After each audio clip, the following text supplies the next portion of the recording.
guys! Sa part 2 na to, ipapakita ko sa inyo kung paano talaga nagaganap yung traditional Indian wedding na napuntahan namin. Iba talaga to sa Filipino wedding, mas mahaba, mas grand, at sobrang dami ng meaningful rituals. Kasama na yung mga unexpected na nangyari nung gabing yun. Bago ko simulan, isang quick disclaimer guys, sa video na to, ikukwento ko yung experience ko sa Indian wedding kasama yung magagandang parts at yung mga unexpected na nangyari.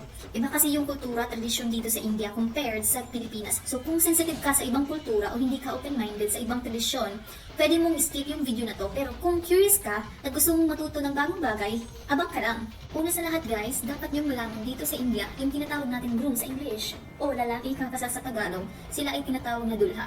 At yung bride o babae ikakasal, tinatawag namang dulhan dito sa India.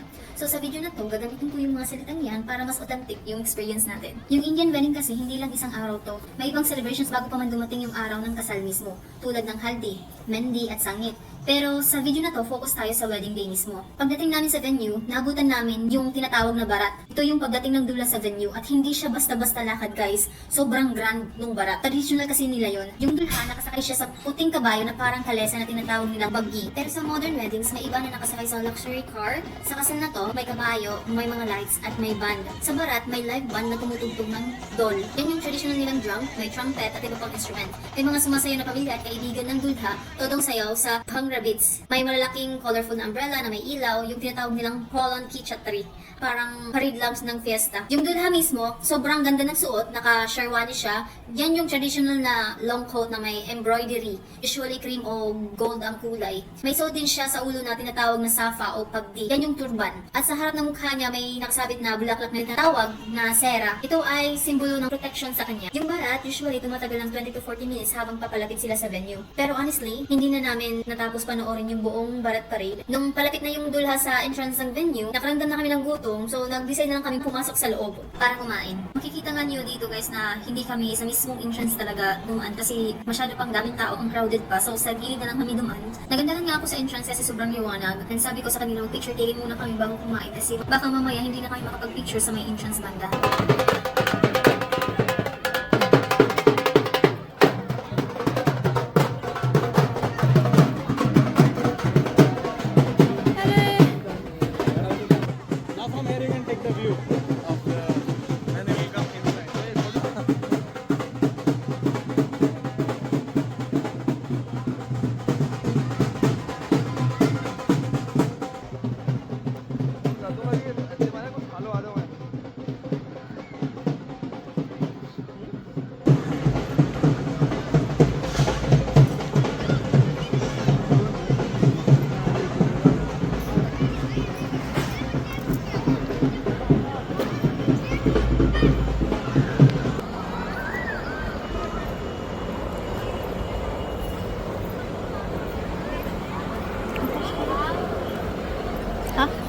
Where's the washroom?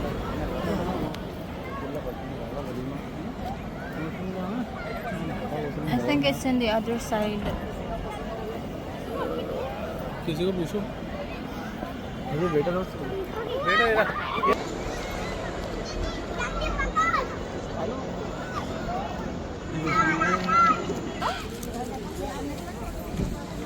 पानी खाओगे पहले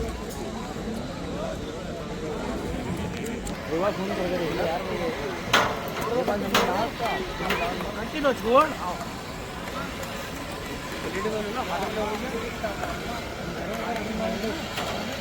जाओ शुरू कर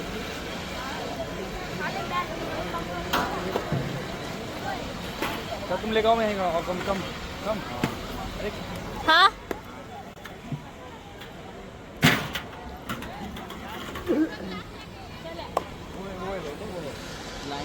They have chicken here? Bhaiya, we have chicken. No, chicken. Only veggies. No, I want chicken. Only veggies. Only veggies. यहाँ तो आगे चावल आ गए दाल आ गई Wait lang. छोले आ गए चिकन मैंने कम कर No, I don't want it. It's only chawal. ये पनीर आ गया What is this? Yung pagkain sa Indian weddings na to guys, lahat vegetarian. Wala silang chicken, walang karne. Naghahanap nga ako ng chicken kasi sanay akong may chicken, pero pure veg talaga itong pamilya na to.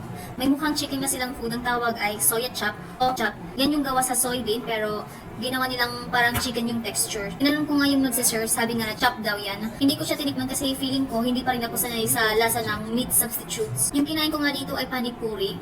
Para sa mga hindi pa nakakaalam, yung panipuri parang street food na crispy na maliit na bola. Yung binubutasan sa taas tapos lalagyan ng mashed potato, chickpeas at spicy tangy sweet water. Sobrang sarap yan. Yan yung favorite ko dito sa India.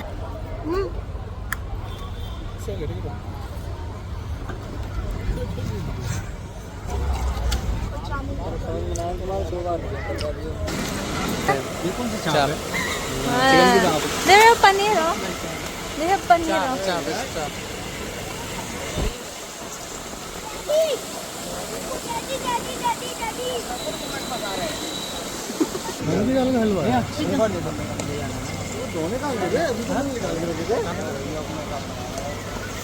हलवा दिया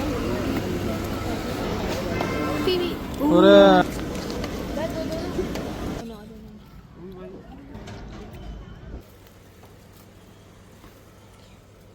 Ang laki nga ng venue nila, so habang kumakain kami, may narinig kami sa kabilang side na parang galit, may commotion. Tapos sinabi sa amin ng kapatid ng kaibigan ng partner ko, galit daw yung dulha, yung groom, kasi naghihintay siya at hindi pa nakakarating yung dulhan, yung bride mismo. Akala ko nga tumakbo na yung bride. Doon ko nalaman na may issue pala. Dapat kasi sa tradition nila, pagdating ng dulha o groom sa venue, ready na yung dulhan sa loob. Nakaset up na sa stage, pero sa kasal na napuntahan namin, hindi pa nakakarating yung bride. Habang naghihintay sa bride, ipapaliwanag ko muna sa inyo yung sumusunod na rituals na dapat sana ay nangyayari sa puntong to. Pagdating ng barat sa venue, may tinatawag na milni ceremony. Dito guys, nakikita yung mga pamilya ng groom at bride sa unang pagkakataon as in-laws na. Yung mga elders both sides, yung parents, uncle, kapatid na lalaki, sila yung nagpapalitan ng garlands at mga regalo. Yung garlands sa milni ay para sa pagitan ng pamilya. Hindi pa to yung sa bride and groom. Simbolo to ng pagtanggap ng dalawang pamilya sa isa't isa as a new family. Tapos may arti na nagaganap. Yung ina ng bride o ibang elder na babae, may daladalang tray na may ilaw at mga sacred items at iikutin nila yung mukha ng groom. Iikutin nila yung mukha ng groom. Simbolo ito ng pag-welcome at pag-protect mula sa anumang negative energy. Para sabihin ko lang sa inyo, yung milni at arti, hindi namin nasaksiyan sa kasal na napuntahan namin. Minsan kasi yung mga ritual na to ay ginagawa pa mismo simula yung barat o sa ibang araw, hindi sa venue ng wedding. May mga pamilya na ginagawa yan as part ng private family gathering before the wedding sa kanilang sariling bahay. So, posibleng ang nangyari na yan bago pa kami dumating. Pero papaliwanag ko pa rin sa inyo. Tawa ko kasi may taong sumasayaw sa harapan ko. Para daw akong nagrarap. Pagkatapos ng milni at arti, may isa pang importanteng ritual, yung tinatawag na Jaimala or Varmala. Yung Jaimala ay yung exchange ng flower garlands ng bride at groom mismo.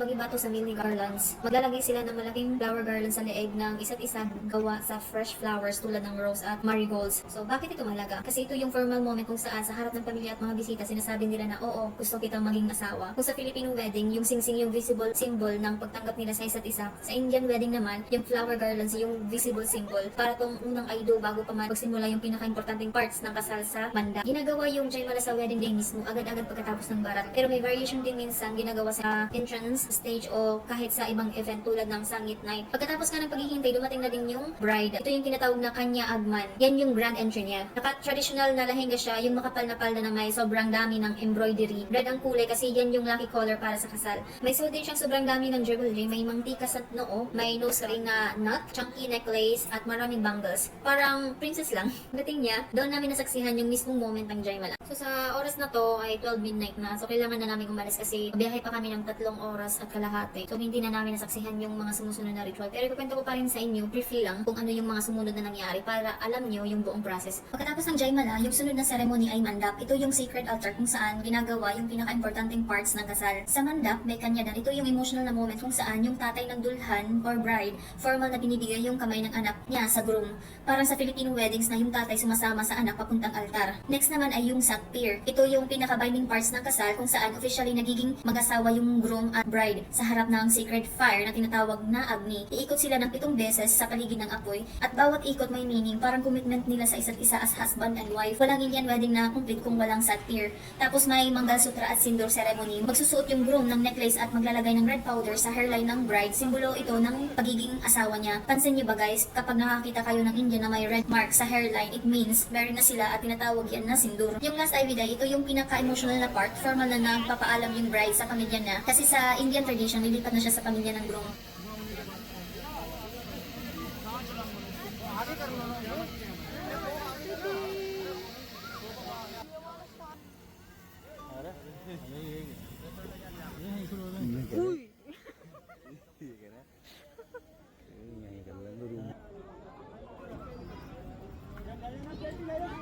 So yun na nga guys, yan yung buong flow ng traditional Indian wedding. Kahit hindi namin nakita yung lahat, ang importante may natutunan akong bagong cultural tradition.